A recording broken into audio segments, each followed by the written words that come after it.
आरिसा पिठा ना शुणिला क्षणी प्राय समस्त पाटर लाल बाहरी आसे। ये पिठा खाइबा को बहुत भल लगे। नमस्कार, आपण समस्त मो चैनल को स्वागत। आज मो आरिसा पिठार रेसिपी नहीं आसी। ये पिठा प्रस्तुत करने प्रथमे गैस लगाइबा, मीडियम आंचरे प्यान बसाई गरम करनेबा। प्यान गरम होला परे 2 कप बा 5 ग्राम गुड़ दे ताकू फुटाइबा। गुड़ भल भावे फुटीगला परे गुड़ जंतुणी पाई प्रस्तुत हो पारिछि कि नाही आमे एक पात्र ठंडा पानी नवा दे फुटा गुड़रू किछि से ठंडा पानी रे देवा।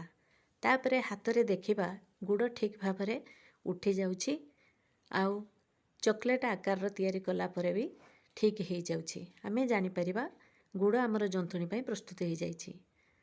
तापरे आमे 2 चामच अदा कुरा देवा, 2 चामच पान मधुरी देवा, 1 कप नड़ियार कुरा दे सब गुलाई नवा। पान मधुरी नड़िया अदा पिठा खाइला बेले भल बासिबो और पाटिकी स्वाद लागिबो। एको सब गुलाई नहीं सारला परे आउ टिके 2-3 मिनिट फुटाई नवा गुड़ को।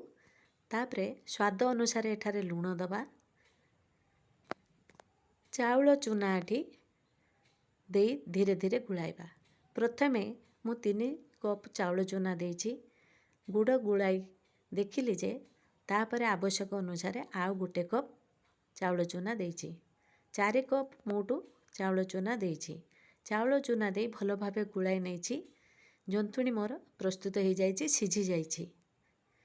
जंतुणी प्रस्तुत हो सारा परे एक प्लेट को अल्प जंतुणी बाहर करी नेबी, अन्य जंतुणी को ढांकी रखिदेवी।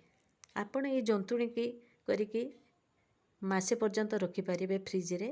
तापरे पानी हाथ करी चकुटी आपण को मन पसंदर पिठा प्रस्तुत करि परिबे। मु पानी हाथ करी ए जंतुणी को चकटी नेछि। गोटे छोट गुळा नेछि, गोटे तेल जरी काटी देछि, ता उपरे किछि खसा देई ए जंतुणीर छोट गुळा आनी चापी पिठा साइज रे गोल आकार तैयारी करि नेछि। गोटे साइज मु धला खसा लगे नेछि। तापरे तेल गरम करिछि। तेल को मीडियम टू लो फ्लेम रे गरम करिवे। तापरे पिठा को देछि। पिठा फुली जाइछि। तेल रे भासिले आपण जानिबे आपणकर पिठा ठीक हेछि। तापरे पिठाटी को एक जाली चटू साहाय्य रे छांकी नेछि। एही परि भाबरे गोटिए बा 2टी नेखे पिठा देबे। अधिक पिठा देले परस्पर लागि जिवो ओ भांगी जिवो। तेणु गोटी गोटी पिठा छाणिबा, छाणिकी ताकू बाहर करि नेबा। पिठा आमर प्रस्तुत हो जाइए आरिसा पिठा। तापरे प्लेट को परिसिबा पई ताकू सजाड़ी नवा। आपण मानको मो भिडियोटी भल लागिले लाइक करिवे, शेयर करिवे, कमेंट करिवे, सब्सक्राइब करने को भूलिबेनी। आउ एक नुआ भिडियो नहीं आसिया पर्यंत आपणक अपेक्षा रे रहिली। जय जगन्नाथ।